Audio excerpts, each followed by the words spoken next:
بسم اللہ الرحمن الرحیم۔ شروع اللہ کے نام سے جو بڑا مہربان نہایت رحم والا ہے۔ الحمدللہ رب العالمین، الصلاۃ والسلام علی سید المرسلین، اما بعد فاعوذ باللہ من الشیطان الرجیم، بسم اللہ الرحمن الرحیم۔ قال اللہ سبحانہ وتعالی فی القرآن المجید والفرقان الحمید، شہر رمضان الذی انزل فیہ القرآن ھدی للناس والبینات من الہدی والفرقان۔ وقال اللہ سبحانہ وتعالی فی مقام آخر، ان اللہ وملائکتہ یصلون علی النبی یا ایہا الذین آمنوا صلوا علیہ وسلموا تسلیما۔ محبت سے درود پاک پڑھیں۔ اللہم صلی علی سیدنا و مولانا محمد وعلی آلہ وصحبہ سیدنا و مولانا محمد وبارک وسلم وصلوا علیہ۔ اللہ رب العزت کا احسان عظیم کہ اس پاک ذات نے ایک مرتبہ پھر ہمیں اپنے گھر میں بیٹھ کے اپنا ذکر کرنے، شکر کرنے، اپنے حبیب نبی کریم رؤوف الرحیم صلی اللہ علیہ وآلہ وسلم کی شریعت مطہرہ کا علم حاصل کرنے کی توفیق بخشی ہے۔ دعا ہے رب لم یزل سے کہ جو علم یہاں ہم سیکھیں، سمجھیں، اسے اللہ یاد کرنے کی، اس پر عمل کرنے کی اور اسے آگے پھیلانے کی اللہ ہمیں توفیق عطا فرمائے۔ جس طرح کہ ہمارے علم میں ہے کہ جتنی بھی گزشتہ نشستیں گزری، اس کے موضوعات ہر کسی نہ کسی اہم دن یا اہم موقع اور پھر اہم مہینوں کے حوالے سے ہمارا موضوع جاری رہتا ہے۔ اور یہ جو شعبان معظم کا مہینہ ہے، جو بڑی فضیلت والا مہینہ ہے، جس کو ہم شب برات کا مہینہ کہتے ہیں، اس مہینے کی بھی اتنی فضیلت ہے، اور اس بات سے اس چیز کی فضیلت کا اندازہ لگایا جا سکتا ہے کہ اللہ تعالیٰ نے اس مہینے کو بالکل رمضان المبارک کے ساتھ متصل فرمایا۔ اب جس طرح ہم دنیا کے اندر دیکھتے ہیں، پچھلے جمعہ یہ عاجز مثال دے کے سمجھا رہا تھا کہ جب کسی شہر میں، گاؤں میں یا بڑے کسی علاقے میں کسی وزیر کا یا صدر یا وزیر اعظم کا دورہ ہوتا ہے تو اس کے آنے سے پہلے اس کی تیاریاں شروع ہو جاتی ہیں، گلیاں صاف ہونی شروع ہو جاتی ہیں، روشوں کو صاف کیا جاتا ہے، جھاڑ پھونس دور کی جاتی ہے، کوڑا کرکٹ اٹھا کے اس کو دفن کر دیا جاتا ہے، پورے شہر میں عرق پاشی ہوتی ہے، پھول لگائے جاتے ہیں کہ شاید کسی گلی سے، کسی محلے سے بھی صدر گزرے یا وزیر اعظم گزرے یا کوئی بڑا آدمی گزرے تو وہ جیسے گزرے اسے ہر علاقہ، ہر گلی، ہر محلہ صاف نظر آئے۔ اسی طرح رمضان المبارک بھی مہینوں کا وزیر اعظم ہے، رمضان المبارک بھی مہینوں کا وزیر ہے، اور اس کی بھی فضیلت اسی لیے زیادہ ہے کہ قرآن کریم میں اللہ نے فرمایا شہر رمضان الذی انزل فیہ القرآن، کہ ہم نے اس مہینے کے اندر قرآن کو نازل کیا۔ اور وہ قرآن کیا ہے؟ ھدی للناس، جو لوگوں کے لیے ہدایت کا ہے، ذریعہ ہے، وبینات من الہدی والفرقان، اور یہ وہ قرآن کریم ہے کہ جس میں اللہ سبحانہ و تعالیٰ نے ہدایت کے لیے کھلی نشانیاں رکھ چھوڑی ہیں۔ فمن شاہد منکم، جس کو بھی یہ مہینہ مل جائے، منکم الشہر، اور یہ مہینہ رمضان کا مل جائے، فل یا سمہ، اور اس میں وہ اللہ کی خاطر روزہ رکھے، اللہ کی خاطر روزہ رکھے، یعنی روزے کا یہاں باقاعدہ حکم آیا۔ اب اس مہینے میں جو برکات و فضائل ہیں وہ انشاءاللہ آج ہم ضرور بیان کریں گے۔ اس میں سب سے پہلی بات یہ ہے کہ نبی اکرم صلی اللہ علیہ وآلہ وسلم نے فرمایا یہ جو رمضان المبارک کا مہینہ ہے یہ گناہوں کو جلا کر خاکستر کر دیتا ہے، یعنی جتنے گناہ انسان پورے سال میں کرتا ہے، خواہ وہ اس کے دانستہ گناہ ہیں یا نادانستہ گناہ ہیں، جیسے ہم ایک عملی گناہ کرتے ہیں وہ ہم سوچ کر بھی کرتے ہیں اور بلا سوچے سمجھے بھی کرتے ہیں، اسی طرح کچھ گناہ ایسے ہیں جو عملی گناہ نہیں ہیں، خیالات کے گناہ ہیں، بد کرداری پر مبنی ہے، بد خیالی پر مبنی ہے، بدگمانی پر مبنی ہے۔ تو رمضان ظاہر کے گناہ بھی ختم کرتا ہے اور باطن کے گناہ بھی ختم کرتا ہے، یعنی یہ روحانی اور جسمانی دونوں ذرائع پر کام کرتے ہوئے انسان کے باطن اور اس کے جسم کو مصفا و مزکا کرتا ہے۔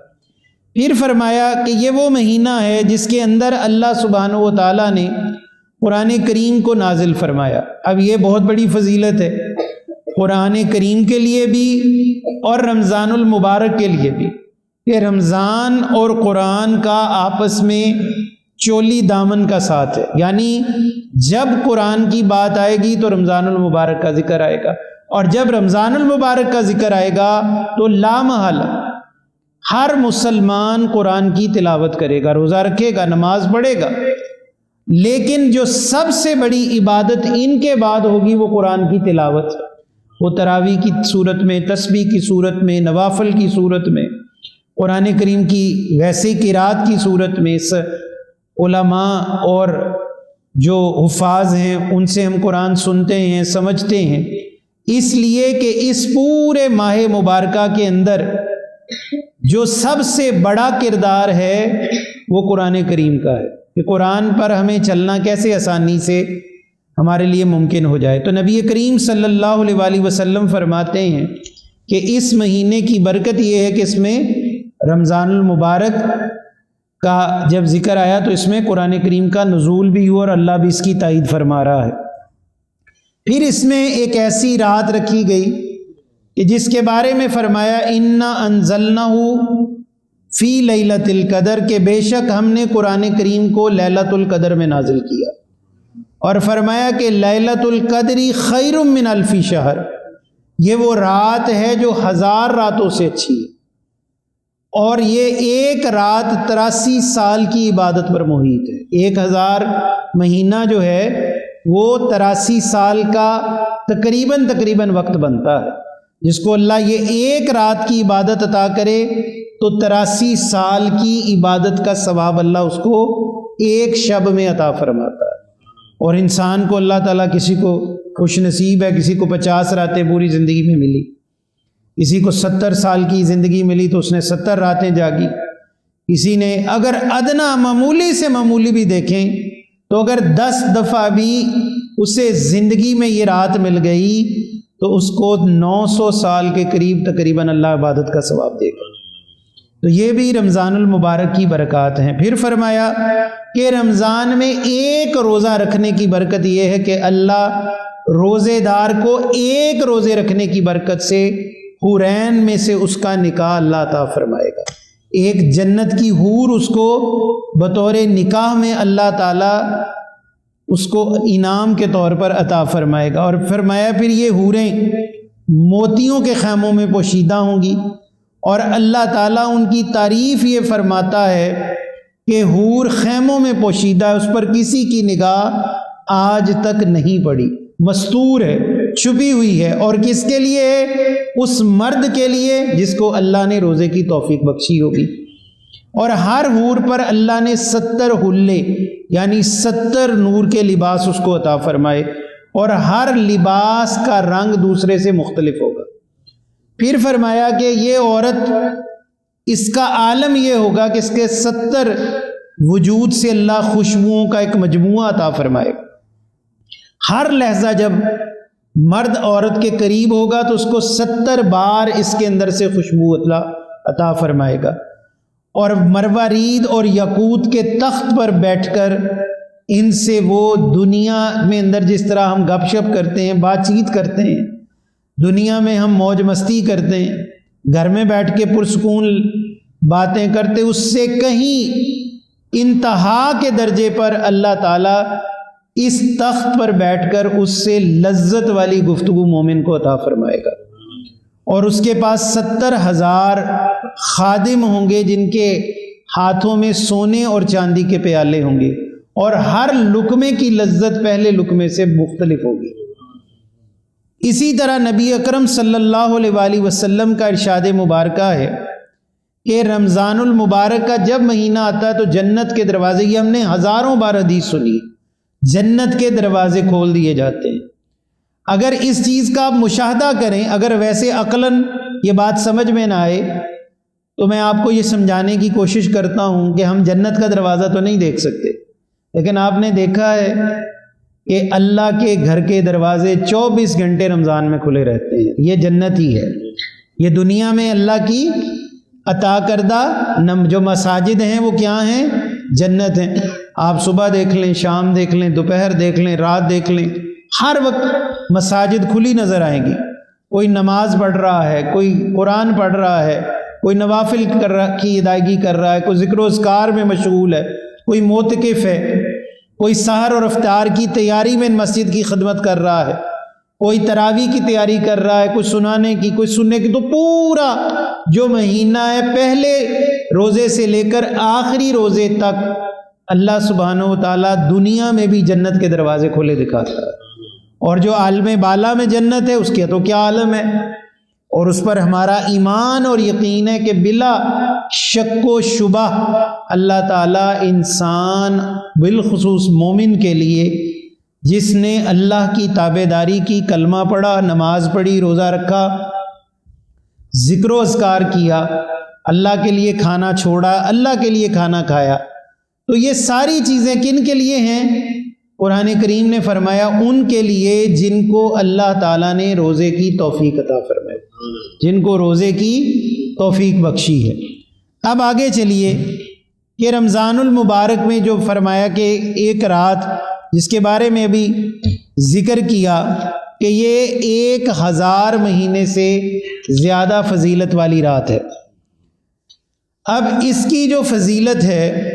اس میں بلا شک و شبہ جو پہلی قومیں تھی، قوم بنی اسرائیل کے لوگ تھے، آپ نے ان کا بھی ذکر سنا، ان کی 9 سال عمریں تھی،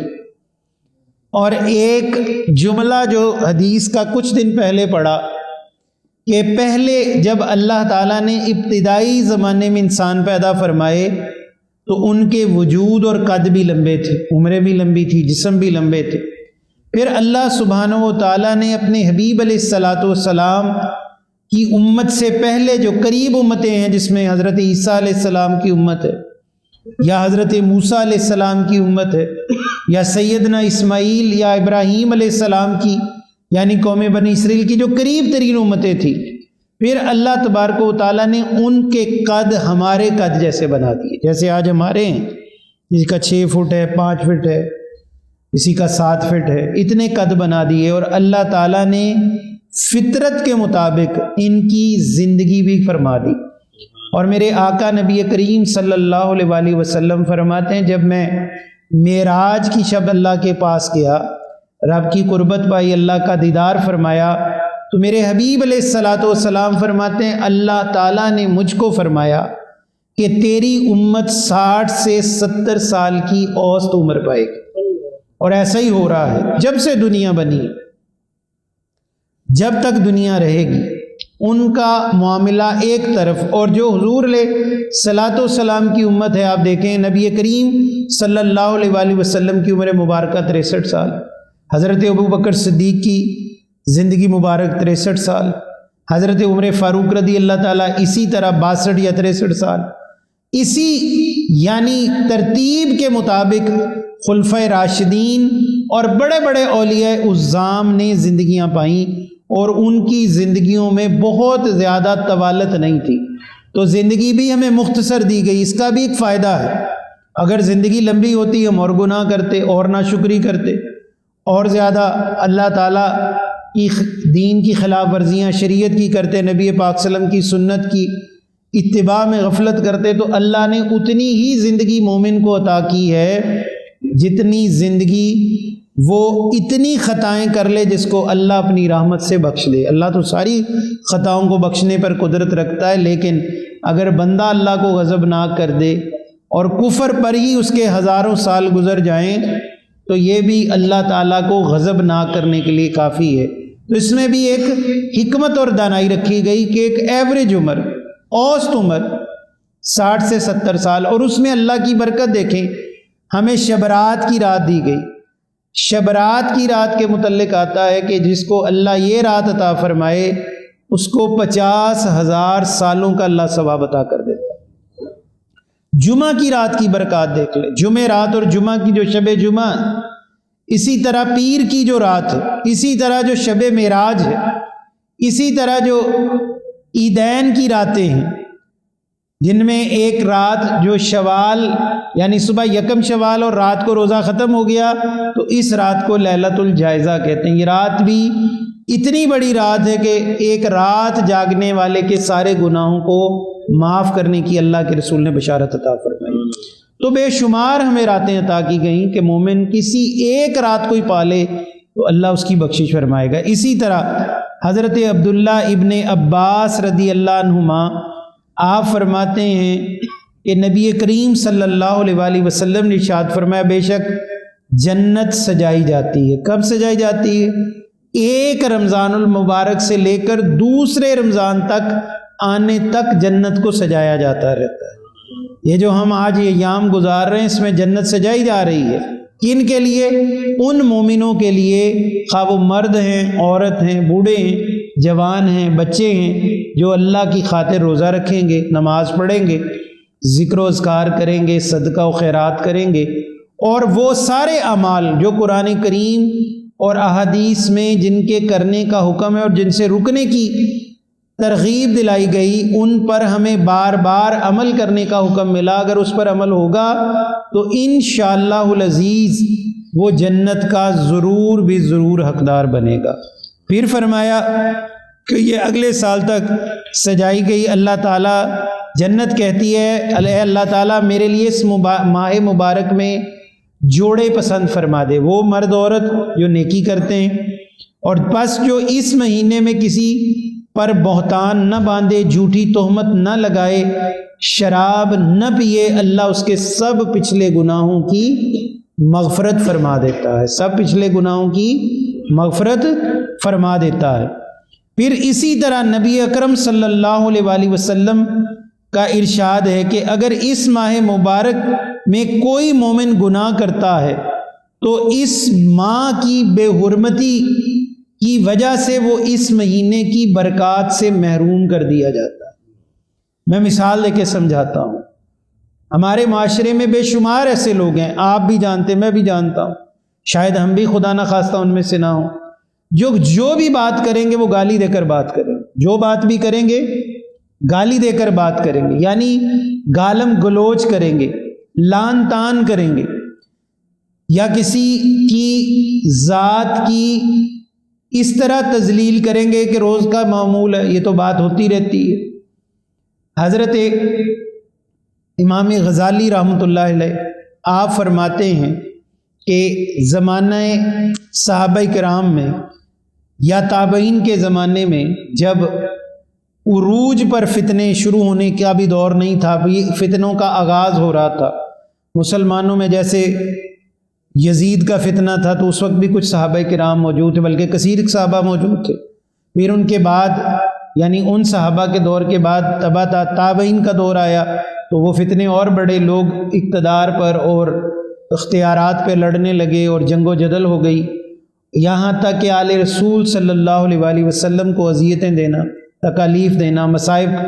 دینا یہ معمول ہو گیا۔ اور اسی طرح حجاج بن یوسف کا بڑا بدترین دور تھا، تو حجاج بن یوسف کے دور کے بارے میں جب یہ بات آئی تو امام غزالی رحمۃ اللہ علیہ فرماتے ہیں کہ وہ بزرگ جو تابعین میں سے تھے، کوئی شخص ان کے پاس بیٹھ کے حجاج بن یوسف کو گالیاں دے رہا تھا، حالانکہ جائز ہے کہ جب ظلم کرنے والا حاکم ہو تو اس کی شکایت یا اس کی غیبت کرنا یہ جائز ہے، اس کی غیبت کرنا جائز ہے، لیکن اتنی جتنا اس کا ظلم ہے، جتنا اس بندے سے وہ براہ راست متاثر ہوا ہے وہ اپنا دکھ درد بیان کر دے۔ تو اب یہ شخص جب بھی آتا حجاج بن یوسف کو گالیاں دیتا تو آپ نے فرمایا ایسا نہ ہو کہ حجاج بن یوسف کا ظلم ایک طرف رہ جائے اور تیرا اس کے بارے میں بار بار گالم گلوچ کرنا یا حکمرانوں پر لعن طعن کرنا، لعنتیں کرنا، ایسا نہ ہو تیری لعنت کی وجہ سے اللہ اس کو بخش دے اور اللہ تعالیٰ اس کے گناہوں کا عذاب تیرے گلے میں ڈال دے۔ تو یہ جو فضول لغویات ہیں، یہ جو عادات بنی ہوئی ہیں، یہ ہر بندے کی زبان پر کچھ جملے چڑھ گئے، نہ اس کے بارے میں حلال اور حرام کی فکر اور نہ ہی اس کے بارے میں جائز و ناجائز کی تمیز۔ تو نبی اکرم صلی اللہ علیہ وآلہ وسلم فرماتے ہیں جو اس مہینے میں بھی اپنی عادات نہیں بدلتا وہ اس کی برکات سے محروم رہ جاتا ہے۔ اسی طرح نیکی کے اعمال کو برباد کرنا اور گناہوں کو لازم کرنا یہ رمضان المبارک کی ضد ہے، اس کی ضد ہے، جبکہ رمضان المبارک کی مثبت چیز تو یہ ہے کہ نیکی اختیار کرے اور گناہوں سے بچے بھی اور توبہ بھی کرے، بجائے اس کے کہ نیکی کو ضائع کر لے اور گناہ کو اپنے لیے لازم کر لے۔ تو رمضان کی ضد نہ کرے بلکہ جو رمضان المبارک کا نور اور برکات ہیں ان چیزوں پر وہ کثرت سے عمل کر لے۔ درود شریف پڑھے اللہم سیدنا پھر فرمایا اس ماہ مبارک میں کوئی مسلمان کسی پر تہمت نہ لگائے اور شراب نوشی نہ کرے، اگر وہ کرے گا تو اس کے سب نیک اعمال جو پچھلے بھی ہیں برابر کر دیے جاتے ہیں، ضائع کر دیے جاتے ہیں۔ اس ماہ کی حرمت اللہ کی نافرمانی چھوڑتے ہوئے روزہ رکھنا، تراویح کا ادا کرنا اور ان اعمال کو کرنے میں فقط اللہ کی رضا ہو، یعنی کوئی تراویح پڑھا رہا ہے وہ اس لیے نہ پڑھائے مجھے پیسے ملیں گے، کوئی قرآن اس لیے نہ سنے کہ میں سنوں گا تو مجھے لوگ نیک سمجھیں گے، یا میں بہت زیادہ نیک ہو جاؤں، داڑھی بھی رکھ لی ہے، ٹوپی بھی رکھ لی ہے، پانچے بھی اوپر کر لیے، روزہ بھی رکھا ہے، اب لوگ صرف مجھے نیک سمجھے، تو یہ اللہ کی رضا کے لیے نہیں کر رہا۔ اگر رب کی رضا کے لیے ہے تو فقط اللہ کی رضا کے لیے وہ اعمال کرے۔ پھر فرمایا بندہ مومن اس مہینے میں حلال طیب چیزیں کھائے وہ اس وقت جب اس کی اجازت ہے، یعنی آپ دیکھیں میں مثال دیتا ہوں، پانی حلال ہے پینے کا حکم ہے پیو، دودھ حلال ہے حکم ہے پیو، لیکن شراب حرام ہے، شراب حرام ہے، لحم خنزیر، خنزیر کا گوشت حرام ہے، جانوروں کا بہتا خون حرام ہے، اسی طرح بے شمار ایسی چیزیں جس پر اللہ کا نام نہ لیا گیا وہ حرام ہے۔ مچھلی پانی میں تیرتے مر گئی ہے تو وہ حرام ہے، وہ جائز نہیں رہی، زندہ نکالی ہے تو جائز ہے۔ اسی طرح جانور ہے جس پر اللہ کا نام لیا، بسم اللہ اللہ اکبر کہہ کے اس کو ہم نے ذبح کیا وہ حلال ہے، جس پر اللہ کا نام نہیں ہے وہ حلال نہیں ہے۔ تو اسلام میں پہلے ان چیزوں کی 11 مہینے تک حرمت ہے، غور کریں اس بات پر، 11 مہینے ان چیزوں کی حرمت ہے، یعنی وہ چیزیں حرام ہیں جو اللہ نے واضح حرام کر دی، شراب، خون، اللہ کے نام کے بغیر ذبح شدہ جانور، مردار جانور۔ لیکن رمضان المبارک میں سحر کے وقت جیسے ہی مومن روزہ رکھتا ہے تو اللہ حلال چیزوں کو بھی حرام کر دیتا ہے، حلال چیزیں بھی حرام ہو گئی، اب پانی بھی حرام ہے، کھانا بھی حرام ہے، ایسے ہی ہے نا، بیوی اس کے لیے جائز تھی وہ بھی حرام ہے۔ تو جو جائز چیزیں تھیں اللہ نے افطار تک وہ حرام کر دی، کیا کیا حالانکہ وہ چیزیں حلال ہیں لیکن حالت روزہ میں ہمارے لیے حرام ہے، جیسے ہم حالت حرام میں ہوں تو حالت حرام میں شکار نہیں کیا جا سکتا، مکھی مچھر نہیں مارا جا سکتا، بال اپنے نہیں کاٹے یا توڑے جا سکتے، اسی طرح اور بھی بہت ساری چیزوں کی حرمت حالت احرام میں جو محرم ہوتا ہے، یعنی جس نے احرام پہنا ہوتا ہے وہ حالت احرام میں وہ چیزیں نہیں کرے گا۔ لیکن دوسری طرف نبی اکرم صلی اللہ علیہ وآلہ وسلم یا اللہ تعالی ہمیں براہ راست یہ حکم دے رہا ہے کہ جن چیزوں کی حرمت آ گئی تو اب روزے کی حالت میں وہ بھی ساری سحر سے افطار تک حرام ہے، لیکن جیسے ہی روزہ کھولا تو فرمایا پانی پیو، کھجور کھاؤ، پھل نوش کر لو، پھلوں کی کوئی چیز، سالن ہے، روٹی، ساری چیزیں جائز ہیں۔ مرد و عورت صبح تک جائز ہے۔ اسی طرح نبی اکرم صلی اللہ علیہ وآلہ وسلم فرماتے ہیں کہ رمضان میں ایک چیز جو پہلے سارا سال حرام ہے، اب تو وہ کئی گنا اس کا حرام ہونا ہم پر لازم ہے، جیسے وہ غیبت، چغلی، بد عادات اور لامحالہ۔ اب کچھ لوگ ہیں وہ اس لیے روزہ نہیں رکھتے، ایک تو روزہ وہ نہیں رکھتا جس کا قرآن میں حکم ہے کہ اگر وہ بیمار ہے تو روزہ چھوڑ دے، بعد میں روزہ پورے کر لے، مسافر ہے تو روزہ چھوڑ دے۔ اسی طرح اگر کوئی شخص کسی ایسی جنگ کی حالت میں ہے یا کوئی ایسا اضطرابی معاملہ ہے، تو اگر اس میں روزہ چھوڑا جا سکتا ہے تو چھوڑ دے۔ اب یہ تو روزہ چھوڑنے والا معاملہ، یہاں پر اس کے ساتھ شرائط منسوب ہیں کہ بیمار ہے، مسافر ہے یا کوئی ایسی حالت ہے۔ لیکن یہاں معاملہ اب روزہ ہم چھوڑ کیوں رہے ہیں کہ مجھ سے سگریٹ نہیں چھوٹتی، میں نے سگریٹ پینی ہوتی، سگریٹ نہ پیوں تو جی میرا پیٹ پھولتا ہے، درد ہوتا ہے۔ کوئی کہتا ہے میں جناب روزہ رکھ لوں تو مجھے چکر آنے شروع ہو جاتے ہیں۔ پانی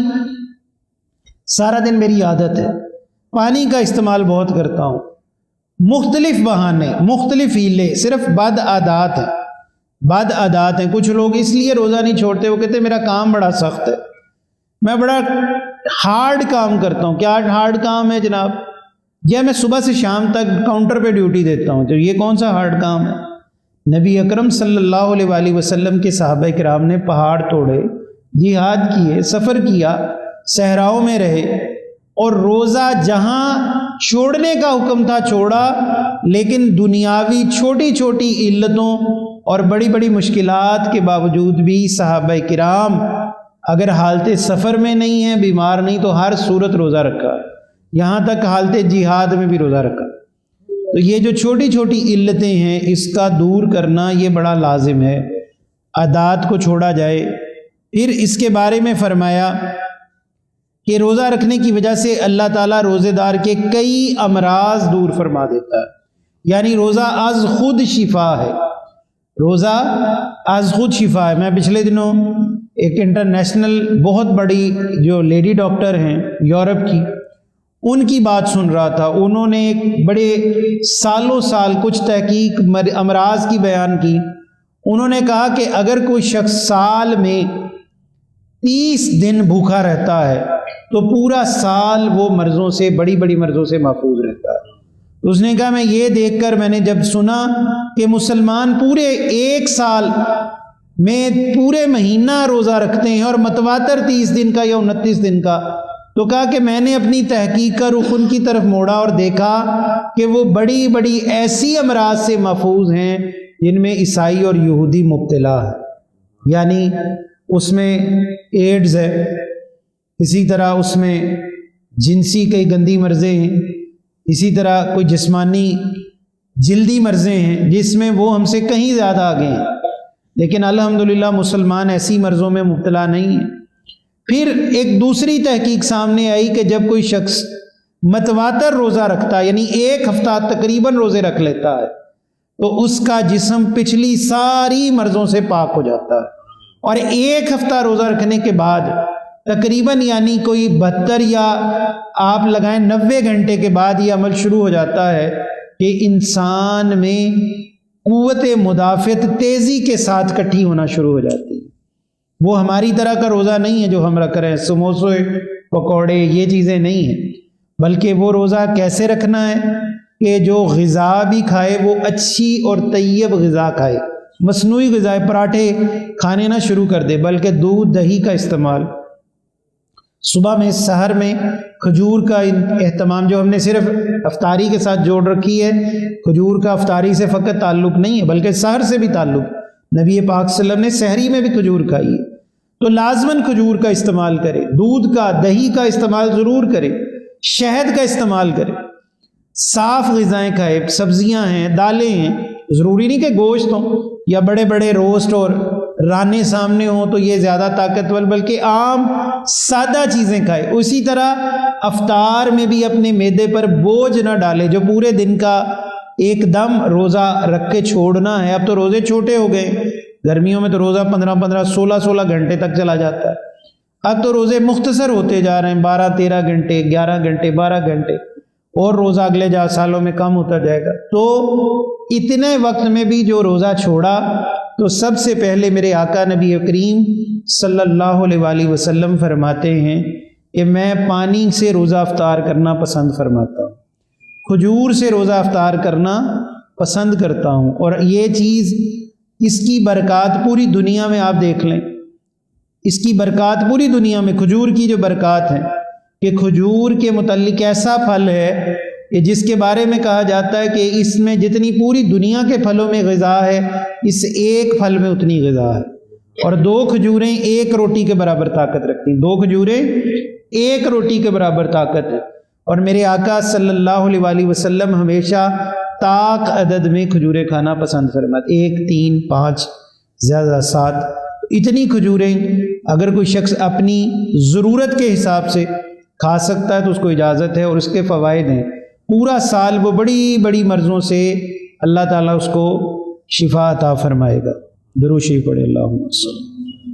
نبی اکرم صلی اللہ علیہ وآلہ وسلم کے پیارے صحابی حضرت انس بن مالک رضی اللہ تعالیٰ عنہ روایت فرماتے ہیں کہ ہم نے خود نبی پاک صلی اللہ علیہ وسلم سے سنا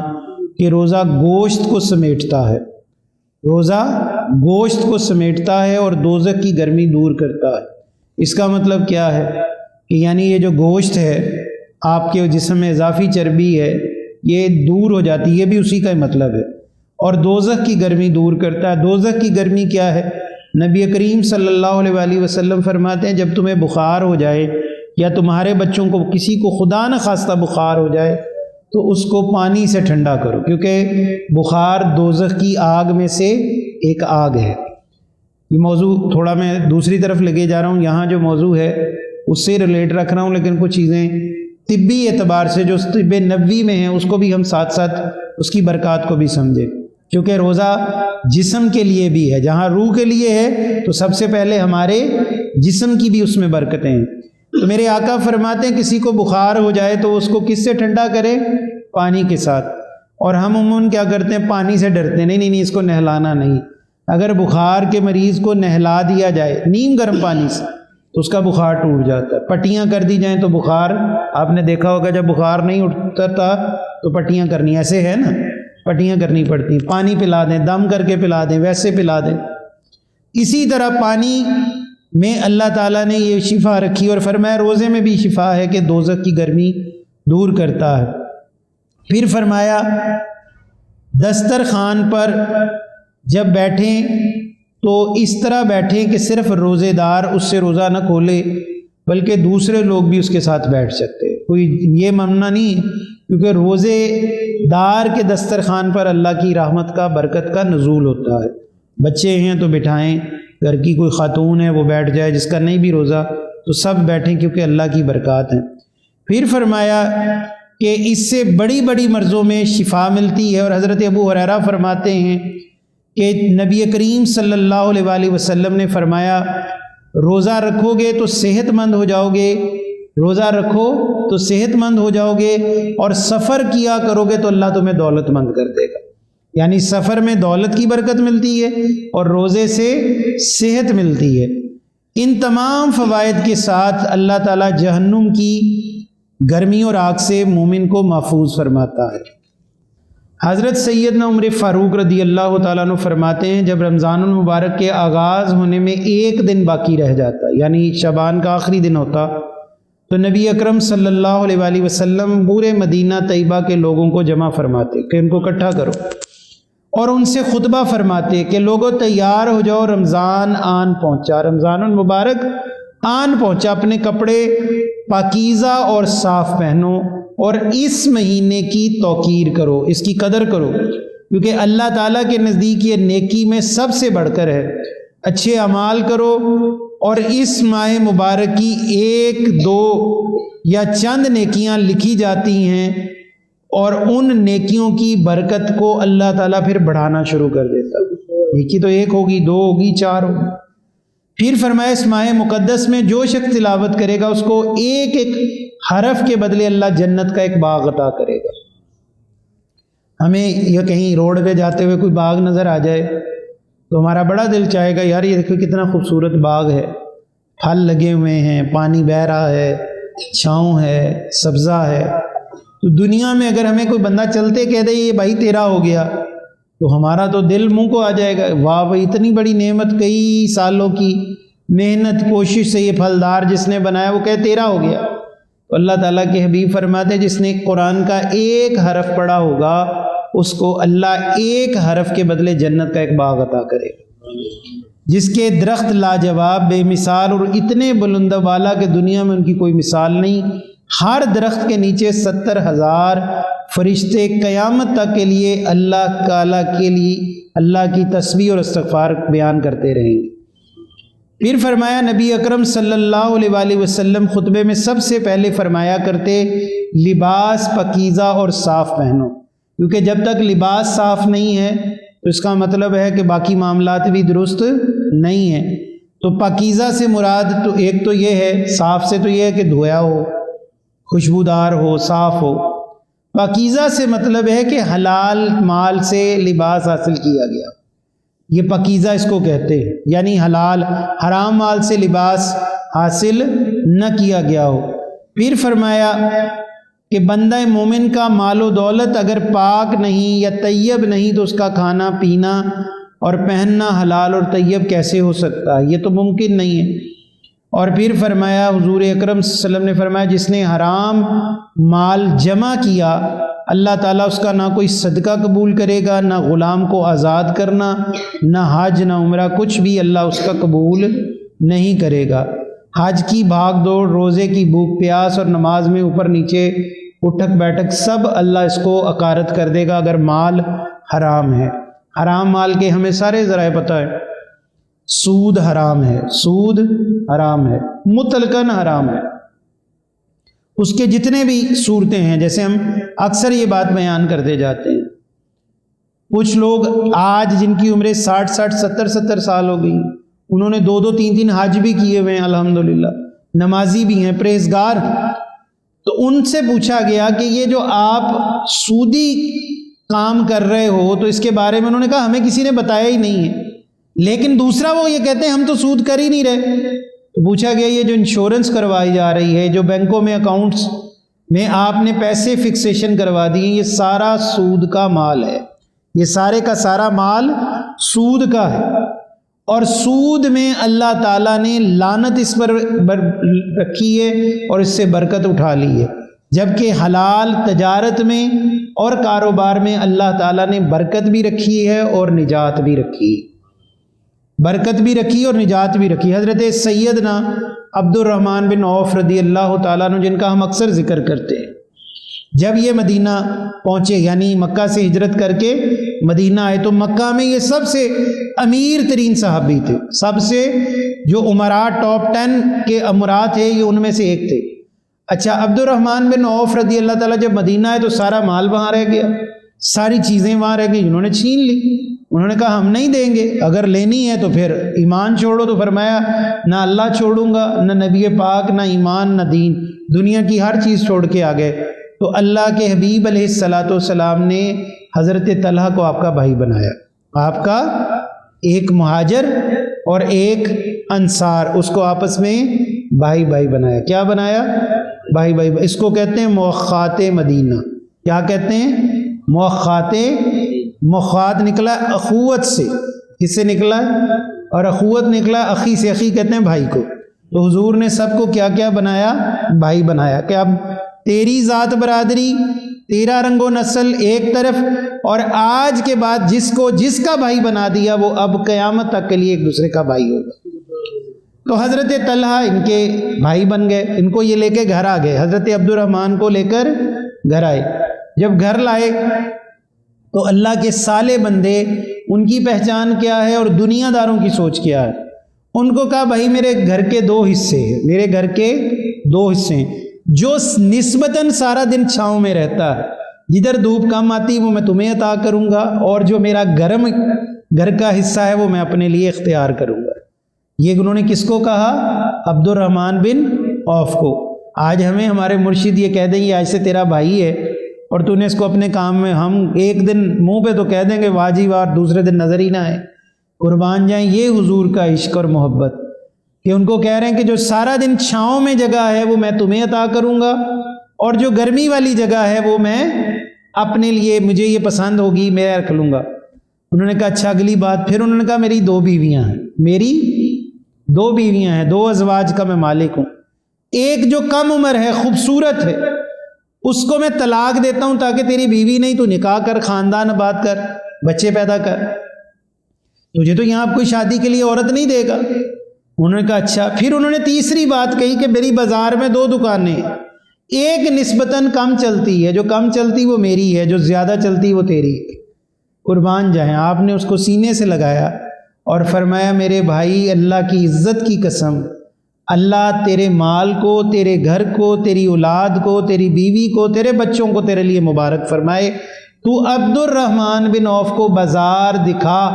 اللہ تعالیٰ نے حضور کے صدقے ہماری تجارت میں ضرور برکت عطا فرمائی۔ تو وہ آپ کو بازار لے آئے، بازار آئے تو آپ کے پاس کچھ بھی نہیں تھا، بالکل خالی ہاتھ تھے، تو آپ نے کچھ ردی کھجوریں خریدی۔ یہ میں وہ بات بتا رہا ہوں جو آج ہم منصوبہ سازیاں کرتے ہیں، یہ پلاننگ کریں گے، یہ ہوگا وہ ہوگا۔ اللہ کے ولی، اللہ کے رسول پاک کے غلام، اللہ کے بندوں کی کوئی پلاننگ نہیں ہوتی، ان کی فقط پلاننگ اللہ کی ذات ہوتی ہے۔ تقدیر الہی پر اتنا گہرا یقین۔ ردی کھجوریں بیچی، آپ فرماتے ہیں جس دن میں نے ردی کھجوریں بیچی اتنا منافع آ گیا کہ اگلے دن میں دگنی کھجوریں لے آیا، پھر تیسرا دن، پھر چوتھا دن۔ ابھی کچھ ماہ نہیں گزرے تھے کہ آپ حضور علیہ الصلوۃ والسلام کے پیچھے فجر کی نماز پڑھ رہے تھے، تو پوچھا کہ اے عبد الرحمن بن عوف تیرے ہاتھوں پر زعفران لگا ہے، یہ اس بات کی نشانی تو نے رات نکاح کر لیا؟ عرض کی یا رسول اللہ بے شک میں نے نکاح کر لیا۔ اللہ کے حبیب علیہ الصلوۃ والسلام نے فرمایا تو نے اس کو مہر کتنا عطا کیا؟ دیکھیں یہاں یہ نہیں پوچھا تیری بیوی کی عمر کیا ہے، تیرا سسر کیا کرتا ہے۔ اللہ کے نبی کے نزدیک عرض کی یا رسول اللہ میں نے اس کو 1 کھجور کی گٹلی کے برابر سونا عطا فرمایا۔ گٹلی کے برابر، اب یہ آج کے حساب سے عادل بھائی صحیح بتا سکتے ہیں کہ گٹلی کے تولہ کم از کم 3 4 5 تولے تو کم از کم وزن ہوگا، اتنا ہی ہوگا نا۔ 1 گٹلی اس زمانے میں کھجوریں ہماری طرح کی کھجوریں نہیں تھی، بڑی بڑی بڑی کھجوریں ہوتی تھی، تو اتنا میں نے اس کو کھجور کا سونا گٹلی برابر عطا فرمایا۔ اللہ کے حبیب علیہ الصلوۃ والسلام نے فرمایا سارے عبد الرحمن بن عوف کے مال اور اولاد اور جان کی برکت کی دعا کرو۔ اور اس دن حضرت عبد الرحمن بن عوف فرماتے ہیں کہ میں بنی کنیکہ، یہ یہودیوں کا علاقہ آج بھی بالکل مدینہ طیبہ کے ساتھ ہے، جب ہم قباء کی طرف سفر کرتے ہیں تو بنی کنیکہ کا علاقہ آ جاتا ہے۔ بنی کنیکہ کا جو قبیلہ تھا اس کا بازار بڑا کشادہ تھا، بڑا چلتا ہوا بازار تھا، جیسے ہمارے بھی بازار ہیں، کوئی کام والا روڈ ہے، کوئی صدر بازار ہے، کوئی مین بازار ہے، تو ہم کہتے ہیں بھائی اس بازار میں دکان لو جہاں تو آپ نے بنی کنیکہ کے بازار میں یہودی جہاں جن کا زیادہ ہولڈ یہودیوں کا تھا وہاں جا کے کاروبار شروع کیا، یعنی اتنی عقل اور دانش تھی کہ ان کا مقابلہ ان کے ساتھ جا کے کام کیا۔ تو کچھ دنوں کے بعد ہی، اب یہ تو شادی ہوئی، گھر بس گیا، اللہ تعالیٰ نے کاروبار چلا دیا، اب کچھ دنوں کے بعد عالم یہ تھا، حال یہ تھا کہ آپ فرماتے تھے اللہ کی عزت کی قسم اگر عبد الرحمن مٹی کو ہاتھ لگائے تو وہ سونا ہو جائے، مٹی کو ہاتھ لگائے وہ سونا ہو جائے۔ تو پوچھا اے عبد الرحمن بن عوف تجھے اس تجارت میں کس نے یہ طریقہ بتایا، تو نے کون سا اصول اپنایا، وہ کون سا گر ہے ہمیں بتا۔ فرمایا اللہ کی قسم اس میں کوئی بڑی چیز نہیں سوائے اس کے کہ جو چیز صبح خریدتا ہوں اس کو شام کو بیچ دیتا ہوں، خواہ کتنا ہی کم منافع کیوں نہ، جو صبح خریدتا ہوں تو اس کو بولے نا شام کو بیچ دیتا ہوں اس کو، یعنی میں زیادہ لالچ نہیں کرتا کہ یہ ایک چیز ہے 10 روپے کی، یہ 100 کی ہوگی تو میں اگر اس کے 12 روپے مل گئے 11 تو بیچ دیتا ہوں، اور جو چیز شام کو خریدتا ہوں وہ صبح بازار میں بیچ آتا ہوں۔ تو اب حال یہ ہے کہ اگر میں مٹی کو ہاتھ لگاتا ہوں اللہ سونا کر دیتا ہے، تو یہ برکات ہیں۔ تو فرمایا سود اور اسی طرح ذخیرہ اندوزی، مال کا جمع کر کے چیزوں کا رکھنا، یہ مہنگی ہوگی تو بیچیں گے جبکہ وہ ضرورت کی چیز ہے، مہنگا کرتے جائیں۔ آج ہم دوسروں کے لیے چیز مہنگی کریں گے تو لا محالہ دوسرے بھی ہمارے ساتھ یہی کریں گے، اور پورا معاشرہ ایک دوسرے کے لیے، جیسے آج عذاب کا عالم ہے، جگہ ایک زمین ہے وہ غریب آدمی نہیں خرید سکتا، گاڑی ہے وہ عام آدمی نہیں خرید سکتا، سونا ہے وہ عام آدمی نہیں خرید سکتا، زمین سے منسلک چیزیں مکانات بنانے وہ کوئی نہیں خرید سکتا، اس لیے کہ وہ چند ہاتھوں میں اکٹھی ہو گئیں۔ تو نبی اکرم صلی اللہ علیہ وآلہ وسلم نے فرمایا جس کا مال حلال ہوگا اس کا ہی روزہ حلال ہوگا، اس کا ہی روزہ حلال ہوگا، اور جس کا روزہ حلال ہے اس کی خیرات بھی حلال ہے، اس کا پھر اگلا معاملہ بھی حلال ہے۔ تو پھر اسی طرح نبی اکرم صلی اللہ علیہ وآلہ وسلم فرماتے ہیں کہ حضرت اللہ تعالیٰ نے موسیٰ علیہ السلام سے عرض فرمایا کہ اے موسیٰ، میں نے امت محمدیہ کو 2 نور عطا فرمائے۔ عرض کی یا رب العالمین، وہ 2 نور کیا ہیں اور ان کی برکات کیا ہے؟ فرمایا وہ نور جو میں نے عطا کیے اس سے وہ 2 اندھیروں سے محفوظ رہیں گے۔ اور حضرت موسیٰ نے عرض کی یا اللہ وہ 2 نور کیا ہیں؟ فرمایا نور رمضان اور نور قرآن۔ نور رمضان اور نور قرآن، یعنی 2 نور ہیں، اگر کوئی ان کو اپنائے گا تو وہ دنیا کے بھی اندھیرے سے اور قبر کے بھی اندھیرے سے اور آخرت قیامت کے دن بھی ایک اندھیرا ہوگا۔ ایک تو یہ ہم نے سنا نا سورج سوا نیزے پر ہوگا، یہ بھی ہم نے ایک حدیث سنی ہے، اور ایک وہ بھی حدیث پاک ہے کہ گناہ گاروں کے لیے اتنا گھپ اندھیرا ہو جائے گا کہ ان کے لیے سب سے بڑا عذاب یہ ہوگا کہ اس اندھیرے میں سے وہ کوئی چیز پہچان نہیں پائیں گے، سمجھ نہیں آ رہی ہوگی، ہول پڑے گا، دل پھٹے گا، اور اتنا دردناک عالم ہوگا۔ اس وقت اللہ سبحانہ و تعالیٰ مومن کو قرآن اور رمضان کا نور اس کی برکت سے اپنا دیدار عطا فرمائے گا۔ اللہ تعالیٰ ہم پر بھی کرم فرمائے، ہم گناہ گاروں کو اللہ تعالیٰ توبہ کی توفیق عطا فرمائے۔ نبی اکرم صلی اللہ علیہ وآلہ وسلم فرماتے ہیں شعبان کی آخری رات ہوتی ہے تو زمین کے فرشتے امت کے مصائب یاد کر کے گریہ و زاری کرتے ہیں، روتے ہیں، تڑپتے ہیں۔ لوگوں نے عرض کی یا رسول اللہ وہ کون سی مصیبت ہے؟ آپ علیہ السلام نے فرمایا صدقہ، یعنی اس مہینے میں صدقہ قبول کیا جاتا ہے،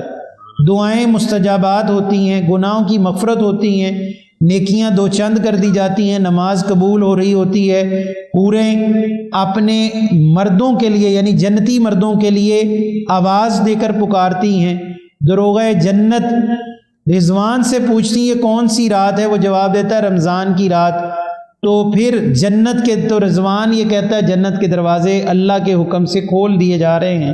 اور دروغہ جہنم کو کہا جاتا ہے کہ اس رات اب جہنم کو بند کر دو۔ جبریل امین کو حکم ہوتا ہے جبریل دنیا میں جتنے ابلیس شیاطین ہیں ان کو پکڑ کر سمندر میں جا کر قید کر دو، پھینک دو، اور امت محمدیہ کسی بھی وسوسے میں اپنے دلوں کو پریشان نہ کرے۔ تو پھر فرمایا اللہ تعالیٰ اس رات میں سوال کرتا ہے، پوچھتا ہے کہ کوئی بیمار ہے جس کو شفا عطا کروں، بے روزگار ہے جس کو روزگار دوں، کوئی مقروض ہے جس کو قرض سے نجات دوں، اور کوئی تکلیف میں ہے، اذیت میں ہے جس کو میں راحت عطا فرماؤں۔ وہ فرمایا اگر توبہ کرنے والا، یہ بخشش مانگنے والا مانگتا ہے تو اللہ اس کو اپنی رحمت سے عطا کرتا ہے۔ تو یہ مصائب اسی لیے وہ روتے ہیں کہ انسان ان مصائب میں مبتلا ہے، مشکلات میں ہے،